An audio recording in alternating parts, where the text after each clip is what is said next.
Hello students, आज का हमारा क्वेश्चन है रीजनलिज्म के regarding. What is regionalism and what is the responsible causes for regionalism in India. यानी जो भारत में क्षेत्रवाद से क्या अभिप्राय है और क्षेत्रवाद के उत्पन्न होने में, इसके उदय होने में इंडिया में जो जो जैसे फैक्टर्स रिस्पॉन्सिबल हैं। ठीक है, तो यदि हम लोग क्षेत्र की को परिभाषित करते हैं, रीजन को यदि हम लोग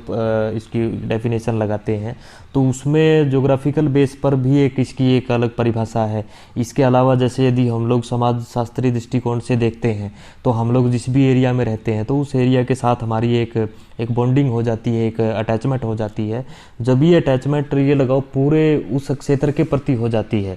हम लोग जिस जगह रहते हैं तो वो जो दायरा होता है वो बड़ा सीमित होता है। जब उस पूरे क्षेत्र के साथ हमारी अटैचमेंट हो जाती है और वो और ज़्यादा मजबूत हो जाती है, कठोरतम रूप ले लेती है, तब जो वो रीजनलिज्म का जो उत्पत्ति है वो होती है। ठीक है, तो क्षेत्र जो है वो एक प्रकार की समाज शास्त्रीय अभिधारणा है जिसे विभिन्न सामाजिक हितों की अभिव्यक्ति का केंद्र कहा जा सकता है। ठीक है, इसके यदि हम लोग क्षेत्रवाद के अर्थ को लगाते हैं तो साधारण शब्दों में क्षेत्रवाद का अर्थ है देश की अपेक्षा किसी क्षेत्र विशेष से प्रेम होना, किसी एक क्षेत्र विशेष के प्रति लगाव होना, और जिस राज्य का वह भाग है उस राज्य की अपेक्षा केवल उस छोटे से क्षेत्र के प्रति ही यदि आपकी अटैचमेंट है, तब जो वो रीजनलिज्म की जो फीलिंग्स है वो क्रिएट होती हैं। ठीक है, इसके अलावा जैसे हम लोग थोड़ा इसको डिफाइन करें तो राष्ट्र की तुलना में किसी क्षेत्र विशेष अथवा राज्य या प्रांत की अपेक्षा एक छोटे से क्षेत्र से लगाव होना, उसके प्रति ही भक्ति भावना होना, उसके लिए ही विशेष आकर्षण होना, और केवल उसी क्षेत्र की विकास के बारे में ही, उसी क्षेत्र के अस्तित्व के बारे में ही सोचना, इस तरह की जो थिंकिंग है, इस तरह की जो सोच है, जो प्रवृत्ति है, तो उसको जो है वो हम लोग क्षेत्रवाद के आधार पर जो है वो हम लोग आंकते हैं। ठीक है, यदि हम लोग इंडिया में रीजनलिज्म की हम लोग बात करते हैं तो इसमें बहुत सारे फैक्टर्स रिस्पॉन्सिबल हैं। ठीक है, पहला जो कारण है, जो उत्तरदायी कारणों की हम लोग बात अगर करें तो पहला इसमें है भारत की विभिन्नताएं, जो डाइवर्सिटीज़ इंडिया में है। यानी बहुत सारी कास्ट हमारे यहाँ पर हैं, बहुत सारे रिलीजन हमारे यहाँ पर हैं, जो अलग अलग कल्चर है, अलग अलग नस्ल के लोग रहते हैं। तो ये जो विभिन्नताएं हैं, इसकी वजह से भी क्षेत्रवाद की भावना पनपती है। इसका एक मेन कारण ये है क्योंकि यदि हम लोग एक राज्य को यदि हम लोग दूसरे राज्य के साथ यदि कंपेयर करें, यानी एक क्षेत्र को यदि हम लोग दूसरे क्षेत्र के साथ कंपेयर करें, तो उनमें जो डिफरेंसेस हैं, जो संस्कृतियों उनकी अलग अलग हैं, उनके जो कास्ट वहाँ पर अलग अलग रहती हैं, इसके अलावा रिलीजन अलग हो सकते हैं, तो उनमें एक किस्म से असमानताएं बहुत सारी होती हैं। तो इस आधार पर भी जो क्षेत्रवाद की जो फीलिंग्स हैं वो पनप जाती है, क्योंकि जो उस क्षेत्र विशेष के लोग होते हैं, तो उस जो क्षेत्र है उसके अस्तित्व को बचाने के लिए, उसको जिंदा रखने के लिए, उसको कायम रखने के लिए, तो फिर वो जो हो उसको प्रोटेक्ट करने के लिए कोई ना कोई वो मूवमेंट चलाते हैं, वो किसी तरह का जो हो वो सरकार से कोई डिमांड रखते हैं, यानी जो हो वो उसको हाईलाइट करते हैं उन चीज़ों को कि जो हमारा एरिया है उसको अलग जो हो आप रिप्रेजेंटेशन दे दीजिए। तो जहाँ तक जो डाइवर्सिटीज़ है इंडिया में, वो भी एक क्षेत्रवाद की भावना के पनपने में कारण है। ठीक है, सेकंड पॉइंट है भौगोलिक कारण। ज्योग्राफिकल रीजन्स के बेस पे यदि हम लोग देखते हैं, जो भारत में राज्यों का पुनर्गठन किया गया है, तो वो जो राज्यों की पुरानी बाउंड्रीज थी उनको ये लगाओ कि बिल्कुल उनको ख़त्म करके नहीं किया गया, नए सिरे से नहीं किया गया है, तो उसको भी आधार के रूप में रखा गया है। और एक राज्य के लोगों में यदि आप एक ही टाइप का कल्चर मान लो वहाँ पर है, एक ही टाइप की भाषा बोली जाती है, तब जो हो वो ठीक है, वहाँ पर बड़े स्तर पर जो एकता है, समानता की स्थापना है, वो वहाँ हो सकती है। लेकिन यदि वहाँ पर डिफरेंसेज हैं किसी न किसी आधार पर, और स्पेशली जो ये लगाओ भाषा और जो कल्चर का जो इम्पोर्टेंस है, ये दो फैक्टर ऐसे होते हैं जो यूनिटी को एस्टेब्लिश करते हैं। तो यदि इनमें जो वो डिफरेंसेज हैं तो फिर जो हो वो एकता की भावना नहीं हो पाती है। क्योंकि यदि हम लोग उत्तर प्रदेश को लगाएं तो बहुत बड़ा राज्य है, तो वहाँ पर अब भी जैसे 3-4 स्टेट्स की मांग हो रही है, तो किसी न किसी बेस पर उनमें डिफरेंसेज हैं। यानी जो हमने उत्तर प्रदेश की स्थापना करी तो उसमें कुछ ऐसी चीज़ें रह गई हैं जो जो उत्तर प्रदेश की जो भौगोलिक स्थिति है उसमें जैसे ज्योग्राफिकल बेस पर जो एरियाज अलग अलग हैं तो वहाँ पर चीज़ें अलग अलग तरीके से जो है वो चल रही हैं। तो उनकी निष्ठा जो है वो उस भाषा के साथ जो अलग है बाकी उत्तर प्रदेश से, किसी अलग क्षेत्र में अलग संस्कृति हो सकती है। वहाँ पूर्वांचल की मांग हो रही, वहाँ हरित प्रदेश की मांग हो रही है, वहाँ पर बुंदेलखंड की मांग हो रही है। तो ये चीज़ें हैं। इसके अलावा यदि हम लोग मध्य प्रदेश की बात करें तो जो मालवा का क्षेत्र है तो उसमें जो है वो अलग रिप्रेजेंटेशन की मांग है, तो वहाँ क्षेत्रीय फीलिंग्स है। इसके अलावा जैसे जो राजस्थान में मारवाड़ का या मेवाड़ का जो क्षेत्र है तो उसमें जैसे ये बड़े क्षेत्र की बात कर रहा हूँ मैं, तो इसमें जैसे यदि बाकी राजस्थान के साथ इनका कंपैरिजन करेंगे तो डिफरेंसेज है। तो ज्योग्राफिकल बेस पर भी जैसे कोई बड़ा क्षेत्र है और वहाँ पर जो हो भाषा या संस्कृति के आधार पर अलग जो हो वो कोई मान लो फैक्टर्स हैं तो उसके आधार पर भी वो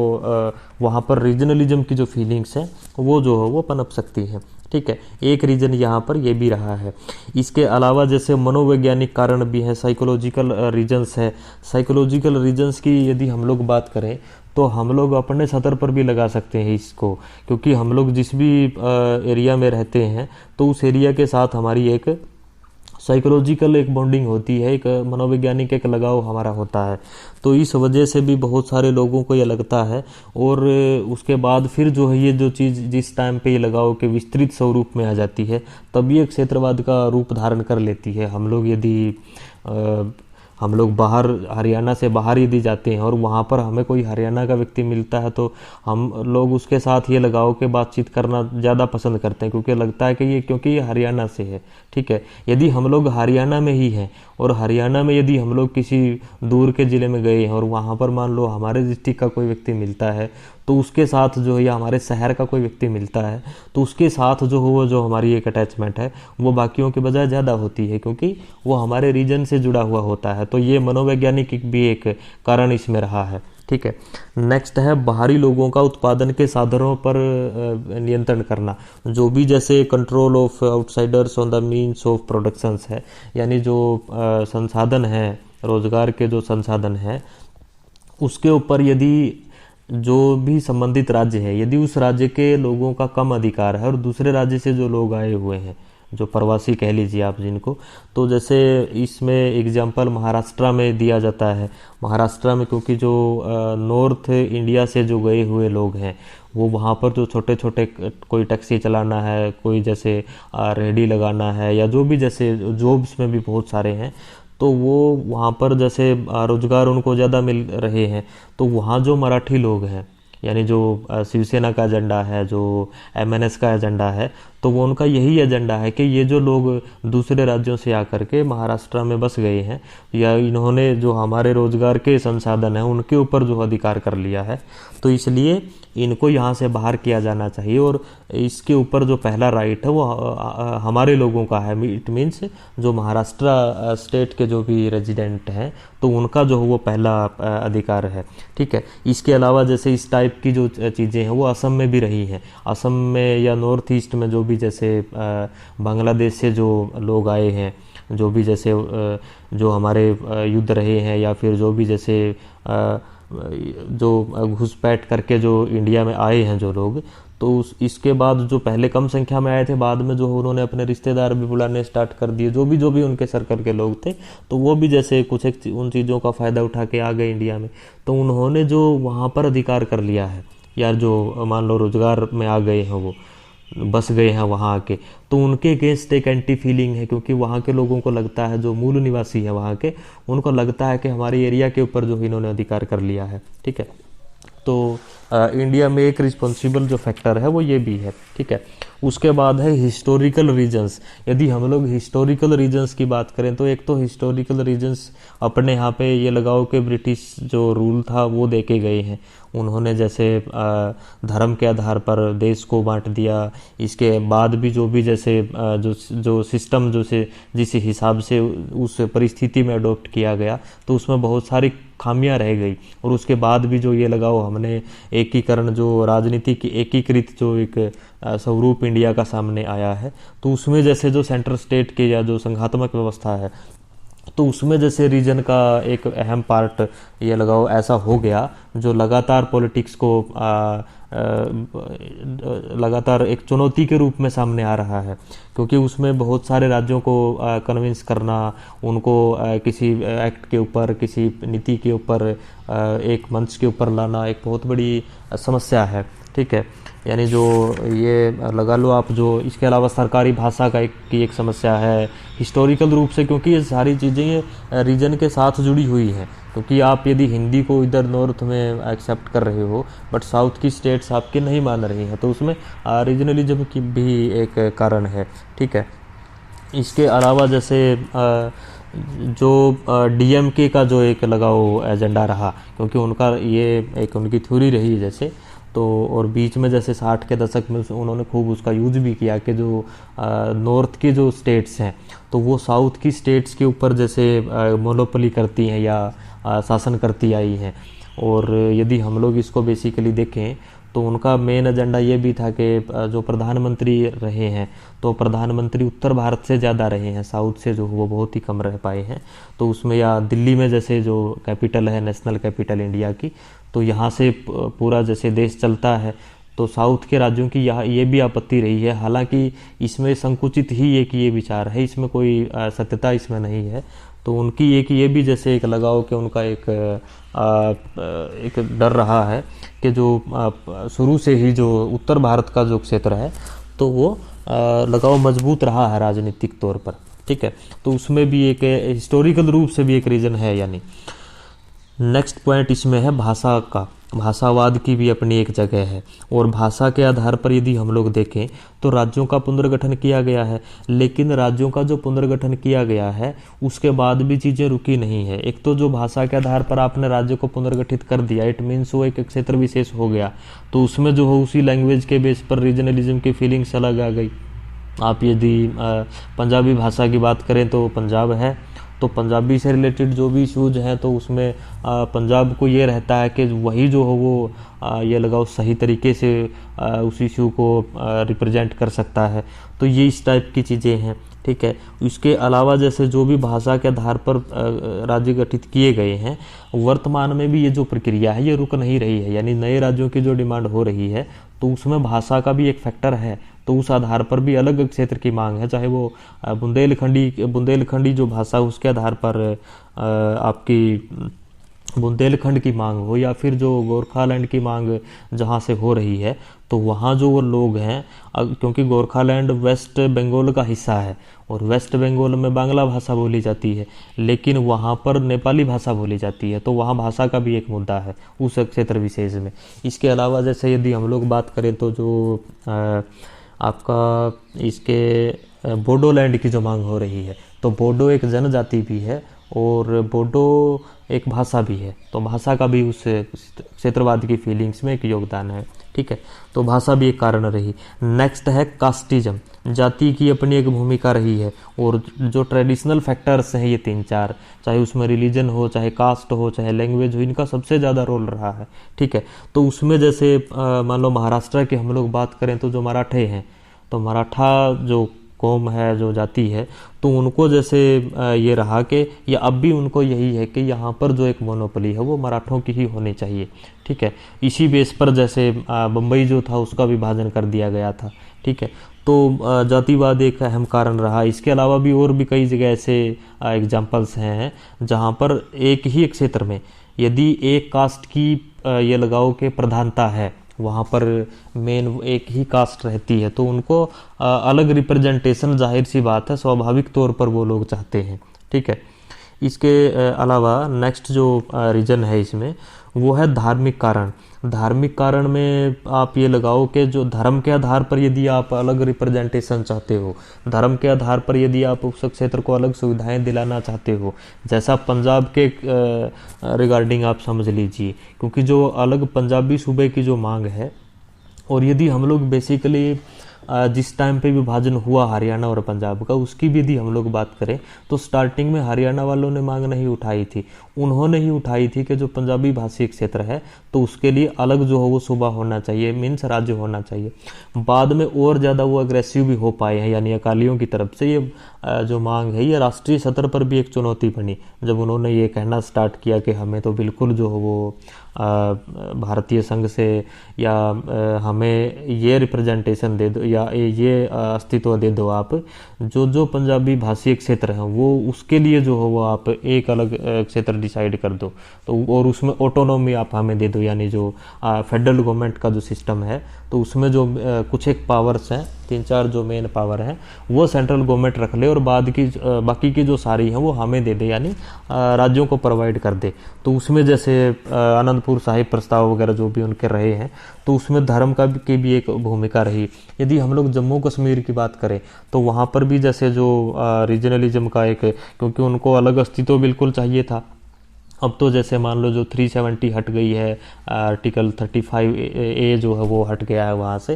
तो अलग परिस्थिति पैदा हो गई है, अच्छी बात है। लेकिन इससे पहले की जो फीलिंग्स है वहाँ पे वो यही रही है कि, और वहाँ रिलीजन का ही एक रोल था, क्योंकि यदि हम लोग घाटी की बात करते हैं और वैली में ही सबसे मेन दिक्कत वहाँ पर रही है, तो वैली में जो मेजोरिटी है वो मुस्लिम रिलीजन की रही है, ठीक है। वहाँ से जो कश्मीरी पंडित हैं उनको जैसे जिस हिसाब से वहाँ से भगाया गया 1989 और 90 में, तो लाखों की संख्या में जैसे जो हो वो लोग विस्थापित हो गए, उनको खदेड़ा गया वहाँ से, तो वहाँ धर्म का ही एक कारण था, ठीक है। इसके अलावा जैसे इकोनॉमिक जो कोजेज हैं, आर्थिक जो कारण हैं, आर्थिक कारणों में ये लगाओ कि ये थोड़े से रिलेवेंट हो जाते हैं। यदि किसी वजह से, किसी कारण से, या फिर ये लगाओ कि इंटेंशनली ही यदि ऐसी रही है, इंटेंशन ही ऐसी रही है कि आप किसी जिसकी भी सरकार रही किसी राज्य में, उसने बाकी राज्य का डेवलपमेंट करवा दिया, लेकिन किसी एक क्षेत्र विशेष का अगर वो डेवलपमेंट नहीं करवा पाए तो वहाँ पर जो हो वो एक एंटी फीलिंग्स फिर क्रिएट हो जाती हैं। और उसमें यदि हम लोग एग्जांपल लें, जैसे तेलंगाना में नया राज्य बना है, तो तेलंगाना आंध्र प्रदेश का पार्ट था, तो आंध्र प्रदेश के यदि डेवलपमेंट को हम लोग देखते हैं और पर्टिकुलर तेलंगाना के का जो क्षेत्र है जहाँ से मांग उठती रही, जो बन गया, उसके डेवलपमेंट को यदि हम लोग देखते हैं तो अंतर साफ देखा जा सकता है। तो यहाँ पर एक मेजर जो फैक्टर है वो ये भी है कि अगर जो इकोनॉमिक डेवलपमेंट है वो सरकारें ठीक से नहीं करवा पाई हैं, वो राजनीति ठीक से नहीं कर पाई है, तब जो हो वो इस तरह की फीलिंग्स उठना स्वाभाविक है, क्योंकि उन लोगों को लगेगा कि उनके साथ इस बेस पर डिस्क्रिमिनेशन हो रहा है, और विदाउट इकोनॉमिक डेवलपमेंट के जो बाकी का डेवलपमेंट है वो भी फिर जो हो वो आपका ज़्यादा प्रोग्रेस नहीं कर पाता है, ठीक है। इसके बाद जो अगला कारण है वो है राजनीतिक कारण। बहुत बार ऐसा रहा है इंडिया में, इसी तरह के एग्जाम्पल भी रहे हैं, जब किसी पॉलिटिशियन ने ये लगाओ कि पूरा सुनियोजित तरीके से इस तरह की मांग उठानी स्टार्ट करवाई, यानी लोगों को इस हिसाब से साथ में जोड़ा और कहा कि आपका जो भला है वो केवल हम ही लोग कर सकते हैं, तो इसके लिए आवाज़ ये उठाओ कि हमें अलग जो हो वो राजनीतिक प्रतिनिधित्व मिल जाए, यानी अलग राज्य का दर्जा हमें मिल जाए। हम लोग तेलंगाना की ही बात कर रहे थे, तो वहाँ पर ये दोनों फैक्टर काम कर रहे हैं। वहाँ आर्थिक विकास का भी रहा और यहाँ ये भी एक मामला है। जो अभी चंद्रशेखर राव हैं वहाँ के जो सीएम हैं तेलंगाना के, तो उन्होंने जैसे आंदोलन चलाए, उन्होंने आमरण अनशन किए इसी बात को लेकर के, और लोगों को जो है इसी मुद्दे के ऊपर साथ में रखा कि हमें अलग राज्य चाहिए है। और उनका क्योंकि एजेंडा साफ था बिल्कुल, उनको ये पता था कि आंध्र प्रदेश की जो पॉलिटिक्स है, जो ज्वाइंट आंध्र प्रदेश था, उसकी जो पॉलिटिक्स है उसमें चंद्रशेखर राव का ज़्यादा सा कोई रोल नहीं था, लेकिन जो पर्टिकुलर जो तेलंगाना का जो क्षेत्र था उसमें पकड़ थी चंद्रशेखर राव की, जो टीआरएस जो पॉलिटिकल पार्टी है। तो इसके बाद उनको ये पक्का ये पता था कि जैसे ही किसी तरीके से हो जाए ये जो काम है, ये एजेंडा पूरा हो जाए एक बार, यानी अलग राज्य यदि बन गया, तो उसके लगाओ के बराबर का कोई ऐसा कोई कंपटीटर नहीं है जो सीएम बनने की किस्म से दौड़ में शामिल हो। तो उनको ये पक्का एहसास था कि सीएम तो जो है वो उनको ही बनाया जाएगा, और हुआ भी यही। आज भी वर्तमान में भी जब से तेलंगाना बना है तब से जो चंद्रशेखर राव हैं वही तेलंगाना के सीएम है। तो बहुत बार राजनीतिक ये लगाओ उद्देश्य की पूर्ति के लिए भी है, जो राजनीतिक अस्तित्व है उसको ये लगाओ कि नए सिरे पर पहुंचाने के लिए भी इस तरह की जो डिमांड है वो उठाई जाती रही है, जिससे जो राजनीतिक हित है उनकी पूर्ति हो जाए, यानी सरकार या सत्ता जो हो वो हाथ में आ जाए राजनेताओं के। ठीक है, इसके बाद यदि हम लोग बात करते हैं तो रीजनलिज्म का एक जो कारण है वो अपने यहाँ पर जो इंटर स्टेट जो डिस्प्यूट है उनकी भी एक भूमिका रही है। चाहे हम लोग पंजाब एंड हरियाणा की बात करें तो चाहे कैपिटल को लेकर के हो, चंडीगढ़ के ऊपर एक विवाद है तो उसमें रीजनल जो फीलिंग्स हैं हरियाणा वाले लोगों को लगता है कि हमारी होनी चाहिए, और पंजाब के क्षेत्र के लोगों को लगता है, नेताओं को लगता है कि हमारा इसके ऊपर कब्जा होना चाहिए। इसके अलावा चाहे SYL का मुद्दा हो, ठीक है, तो जो इस टाइप की जो लड़ाइयाँ आपस में राज्यों के बीच में, उसमें जो रीजनल फीलिंग्स हैं वो बहुत ज़्यादा हावी रहती हैं। कावेरी नदी का विवाद है तमिलनाडु और कर्नाटका के बीच में इसी तरह का रहा। ठीक है, कोई पानी ना तमिलनाडु कर्नाटक को दे के राजी है, ना कर्नाटक तमिलनाडु को दे के राजी है। ठीक है, इसके बाद यदि हम लोग बात करते हैं जो राजस्थान, पंजाब, हरियाणा, इसमें भाखड़ा जो जल विद्युत का के लिए भी जैसे